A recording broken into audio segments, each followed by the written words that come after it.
class! Oh, Cheska, buti pumasok ka pa. Ang dami mo na miss na quiz. Bagsak ka na sa akin. Nagbakasyon ako. Na-stress kasi ako sa'yo.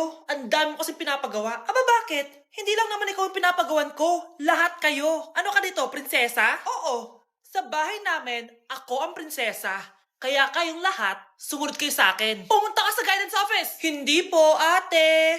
You go to the principal's office. Tandaan mo, kami ang nagpapasahod sa'yo, di ba?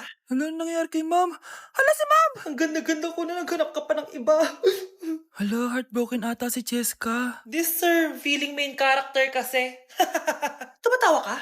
Masaya kayo, ha? Kapag heartbroken ako, bawal maging masaya. Eh ano naman kung heartbroken ka? Pakinamin. Oh, come on, Samantha. Hindi mo pa naman na-experience sa magka-jowa. Kasi walang nagkakagusto sa mukhang yan. Hi! Ako pala si Scarlett. Bago lang ako dito.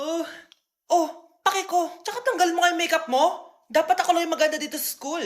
Sino ka ba para utusan ako? Feeling main character? Kadiri? Anong sabi mo? Mag-sorry ka sa akin! Sorry! Not sorry. Tsaka mukhang asin kapag may ibubuga ka na. Nakahanap din ng katapat si Cheska. Walang yatong babaeng to. Ako ang main character dito sa school. Bye!